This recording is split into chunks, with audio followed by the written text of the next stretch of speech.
En el cielo los vemos, así se llama el libro de Miguel Graciano, tiene que ver con Jorge Julio López. Me parece mentira estar hablando. En realidad, si yo lo pienso en términos de tiempo, me parece que hubiese pasado mucho más. Será porque esta Argentina nos ha dado mucho durante estos últimos 10 años, como para pensar que han pasado 10 años. Digo, es la segunda desaparición de Jorge Julio López, el primer desaparecido en democracia. Pablo, vamos a recibir a Miguel, gracias por acompañarnos. ¿Qué tal? Buen día. Buen día. Bueno, contás mucho en este libro. Como decíamos, era la segunda vez que desaparecía Jorge Julio López, pero con la diferencia de que esta vez estábamos en democracia. Claro. Su caso es muy particular por eso. Digamos que una persona que sufrió 2 veces la desaparición forzada. La primera en la dictadura y la segunda en democracia el 18 de septiembre de 2006. Y desde entonces hasta ahora, este domingo que viene, se van a cumplir 10 años sin que se sepa absolutamente nada sobre esa mañana en las afueras de La Plata, en Los Hornos, que no hubo ninguna marca de violencia que indicara que entraron a la casa y nada, es decir, que él salió por propia voluntad, pero ese día tenía que estar en los tribunales federales de La Plata porque era uno de los días finales del juicio a Miguel Osvaldo Echecolás, el jefe de brigada de investigaciones de la policía de la provincia de Buenos Aires durante la dictadura militar. Ese mismo día él tenía que declarar, ¿no?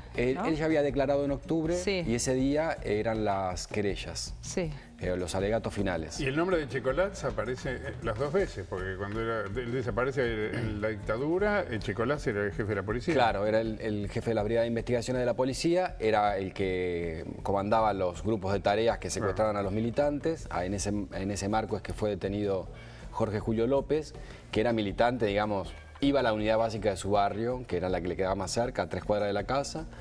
Era una unidad básica de Montoneros, donde los pibes jovencitos que la habían fundado tenían 20, 22 años, 23 años. Pero era un hombre grande. En tu investigación, en tu trabajo, lograste un dato que no se conoce respecto de la desaparición, de esta segunda desaparición.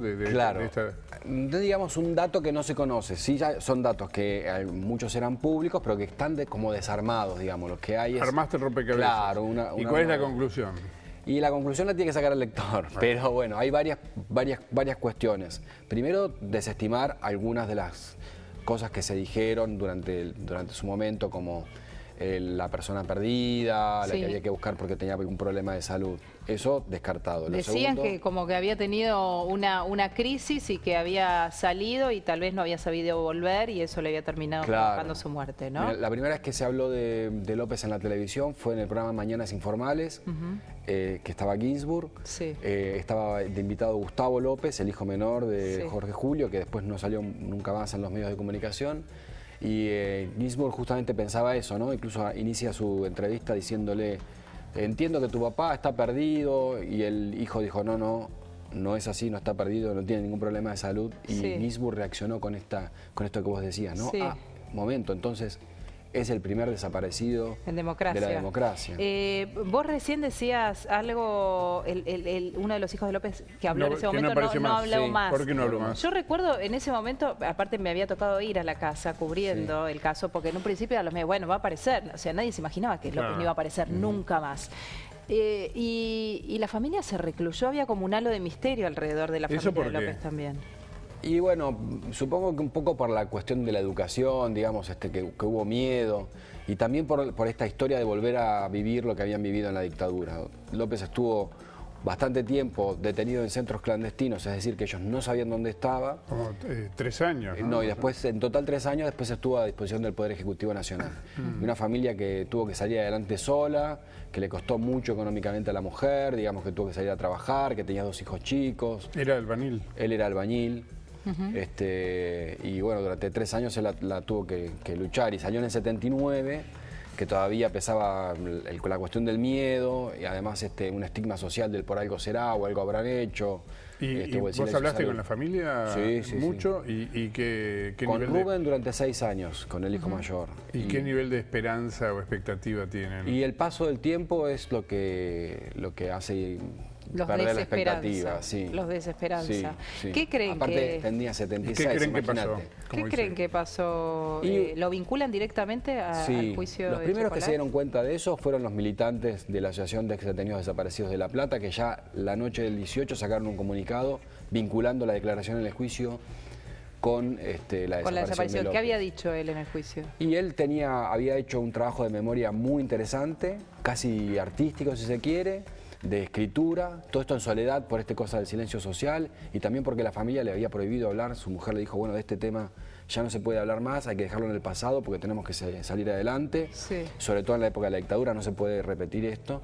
Y entonces él seguía en secreto escribiendo cosas, papeles, cartas que también escondía en secreto en su casa, en un doble fondo de una valija. ¿Y eso nunca fue revuelto? Recién ahora, este año, va a ser la primera vez que se van a poder ver esos papeles en algunas muestras que va a haber en algunos museos a partir de un trabajo que está haciendo un artista plástico que se llama Jorge Caterbetti.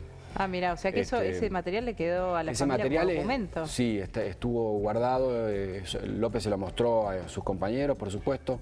Helen Sou, que es la autora de esas fotos, también tiene algunas imágenes, pero lo que van a hacer ahora es un trabajo artístico sobre eso que hizo él. Claro. Él dibujaba los lugares, el rostro de los represores, los planitos de los lugares donde estuvo detenido, los nombres de los compañeros. Por eso fue un testigo muy interesante y muy importante, porque durante mucho tiempo, en ese silencio, él ejercitó su memoria. Volvía a los lugares, incluso... Ahora, salgamos un poco de la víctima. Sí. Vayamos al sospechoso de victimario. Perfecto. ¿Vos investigaste el entorno de Checolás? Claro. ¿Qué posibilidad tenían de hacer un secuestro de una persona y hacerla desaparecer? Altas posibilidades. En principio, una situación general bastante compleja con el tema de la policía de la provincia de Buenos Aires. Y en particular con la situación, la misma que hay ahora con el gobierno de Vidal, esto que le aparecen algunas amenazas. Sí. Bueno, en aquel momento Arlanian era el ministro, también hacía este tipo de purgas. Existía un grupo que llamaba Los Sin Gorra. Sí. Y bueno, hay alguna sospecha de que puede ser el pase de factura haya sido la desaparición de Jorge Julio López, que era en el primer juicio además que se iniciaba después de la grabación de las leyes de punto final y obediencia de vida. Y por otro lado hay pruebas concretas de que Echecolás había pedido la declaración de Jorge Julio López para leerla antes de que declararan en el juicio, porque López ya había declarado en el juicio por la verdad. El testimonio estaba desgrabado y hay un cuaderno que fue encontrado en un allanamiento en la cárcel de Marcos Paz, en donde Echecolás hace algunas instrucciones, pide que le reserven un hotel, una habitación de un hotel a su mujer cuando él va a declarar La Plata para que lo pueda ir a visitar, no la puedo ver, y pide 3 testimonios de 3 testigos que van a declarar en el juicio contra él. Entre esos está el de Jorge Julio López. Después hay algunas visitas que hacen algunas personas, ex empleados de la policía, o sea, subalternos de Checolás cuando era la dictadura, que fueron fotografiados, lo iban a visitar a Checolás y fueron fotografiados atrás de López en una manifestación por Clara Anaí, la nieta de Chicha Mariani, que aún está desaparecida.